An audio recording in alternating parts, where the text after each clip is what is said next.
Hello viewers, welcome back to my channel Rimi kitchen.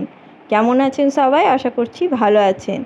আজ আমি এক নতুন রেসিপি নিয়ে আবার হাজির হয়েছি। মোরলা মাছের একটি রেসিপি, যেই রেসিপিটা অসাধারণ দুর্দান্ত স্বাদের খেতে হয়, গরম ভাতের সাথে অসাধারণ লাগে। রেসিপিটা হলো মোরলা মাছের ঝাল। এখানে আমি মোরলা মাছ নিয়ে নিয়েছি 100 গ্রাম ওজনের। মোরলা মাছগুলি প্রচণ্ড টাটকা মাছ। দেখতে দেখুন কত সুন্দর দেখতে।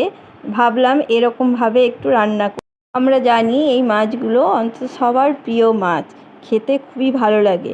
এই মাছগুলি ভাজা খেতে তো অসাধারণ লাগে, কিন্তু এভাবে একবার করে দেখুন, বাড়িতে অবশ্যই খুব ভালো লাগবে। তো চলুন, নিয়ে নিয়েছি এখানে 100 গ্রাম মাছ। সেই মাছের মধ্যে আমি লবণ আর হলুদ ভালো করে মাখিয়ে নেব। এরকমভাবে ভালো করে মাছগুলির ওপর লবণ ও হলুদ মাখিয়ে নিচ্ছি। মাখিয়ে নিয়ে আমি 5 মিনিট রেখে দিচ্ছি। তো এটা রেখে দিচ্ছি, আর এদিকে আমি কড়াই গরম করে নিয়েছি। কড়াইটাকে ভালোভাবে গরম করতে হবে এবং তেল দিয়ে দিচ্ছি। তেল পরিমাণ মতন তেল আমি এখানে দিয়ে দিয়েছি।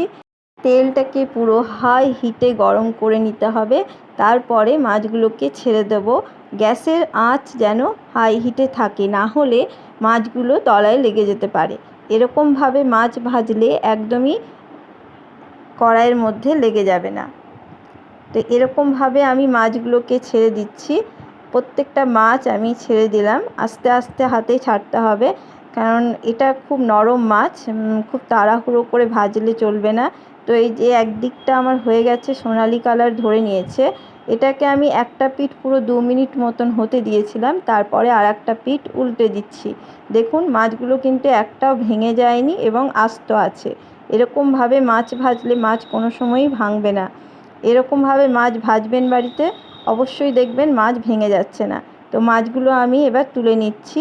প্রত্যেকটা মাছ গোটাই আছে দেখুন। এবার এই যে তেলটা, সেই তেলের মধ্যে আমি এখানে আলুগুলো কেটে নিয়েছি। এই আলুগুলো যেমন নর্মাল আলু ভাজার যে আলু কাটা হয়, সেভাবে আমি কেটে নিয়েছি। এই আলুগুলোকে আমি এবার ওই তেলের মধ্যে ভালো করে ভেজে নেব। লাল লাল করে আমি এই আলুগুলোকে আমি ভেজে তুলে নেব।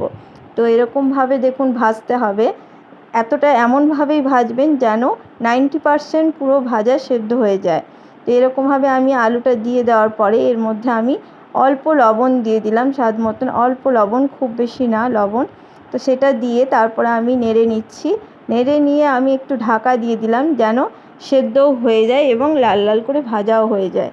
দেখুন আমি এদিকে ভাজা হতে হতে আমি এখানে একটা বাটির মধ্যে 2 টেবিল চামচ মতন সাদা সর্ষে নিয়ে নিচ্ছি এবং 1 টেবিল চামচ মতন কালো সর্ষে আমি এখানে নেব। 2 টেবিল চামচ সাদা সর্ষে ও 1 টেবিল চামচ কালো সর্ষে, কারণ এই দুটোকে ভালো করে আমি পেস্ট তৈরি করে নেব। তার মধ্যে আমি দিয়ে দিলাম এখানে 4টি কাঁচা লঙ্কা। আপনারা ঝালটা নিজেদের বুঝে দেবেন। আমি এখানে 4টি কাঁচা লঙ্কা দিয়ে দিলাম। তারপরে এইদিকে দেখুন আলুটা একদম 90% মতন বোধহয় হয়ে গেছে। আমি এখানে 10 মিনিটের জন্য আলুটা সেদ্ধ করতে দিয়েছিলাম। দেখুন পুরো লাল লাল হয়ে গেছে, লাল লাল করে ভাজা হয়ে গেছে। এটা একদমই 90% সেদ্ধ হয়ে গেছে। বাকিটা যখন মাছটা দিয়ে আমি রান্নাটা করব, তখন বাকিটা হয়ে যাবে। তো এরকমভাবে আমার ভাজা হয়ে গেছে। এবার আমি তুলে নিচ্ছি। গ্যাসের ফ্লেমটা লো মিডিয়ামে থাকবে এবং এরকম করে তুলে নিলাম। এরপরে আরও একটু আমি তেল যোগ করলাম, সর্ষের তেল আমি এখানে যোগ করলাম। তার মধ্যে আমি দিয়ে দিচ্ছি অল্প একটু কালো জিরে ও একটা গোটা শুকনো লঙ্কা। তারপরে আমি একটু নেড়ে নিলাম, 2 সেকেন্ড মতন আমি এটাকে নেড়ে নিলাম। নেড়ে নিয়ে তার মধ্যে আমি এখানে থেতো করে রেখেছিলাম 6-7 কোয়া রসুন। সেই 6-7 কোয়া রসুন আমি এখানে যোগ করে দিলাম। তারপরে একটু নেড়ে নেব, গন্ধটা ছেড়ে যাবে যখন।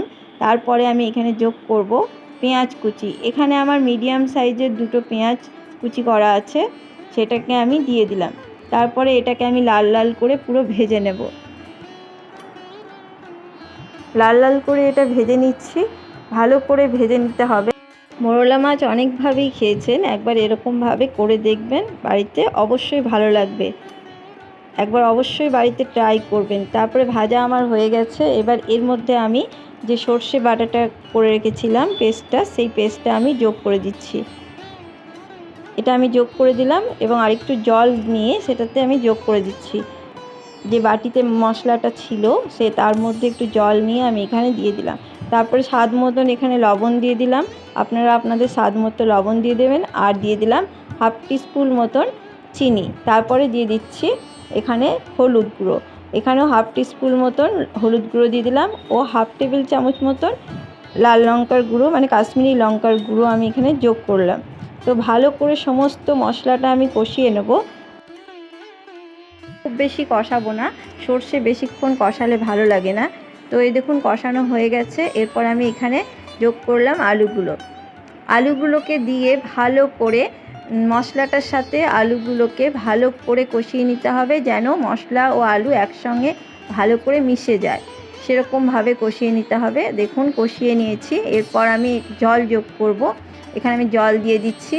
জল দিয়ে দিলাম, এখানে হাফ বাটি মতন জল আমি এখানে যোগ করে দিলাম। দেখুন এবার এটা ফুটে উঠবে, ফুটে উঠলে তারপরে আমি এখানে মাছগুলোকে যোগ করব। এটা আমার ফুটে উঠেছে, ফুটে উঠে যাওয়ার পরে আমি এখানে মাছগুলোকে দিয়ে দিলাম। মাছগুলো দেওয়ার পরে বেশিক্ষণ নাড়বো না, বেশিক্ষণ নাড়লে মাছগুলো ভেঙে যেতে পারে।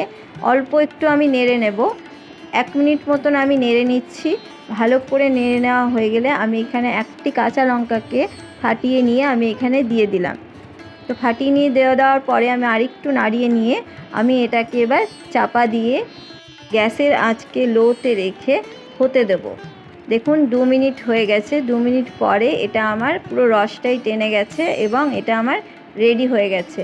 এই রান্নাটা অবশ্যই বাড়িতে একবার ট্রাই করবেন, যদি না করেছেন একবার বাড়িতে একবার ট্রাই করে দেখবেন, গরম ভাতের সাথে অসাধারণ লাগে খেতে। আশা করছি এই রেসিপিটা আপনাদের ভালো লেগেছে। যদি ভালো লেগে থাকে অবশ্যই লাইক, শেয়ার, কমেন্ট করতে ভুলবেন না এবং সাবস্ক্রাইব করে দেওয়ার অনুরোধ রইল। আর যেসব বন্ধুরা আমার ভিডিওটা নতুন দেখছেন তারা অবশ্যই একটা সাবস্ক্রাইব করে দিয়ে আমার পাশে থাকবেন। Thank you for watching my video. সবাই ভালো থাকবেন, সুস্থ থাকবেন। আবার কোনো নতুন রেসিপি নিয়ে আমি হাজির।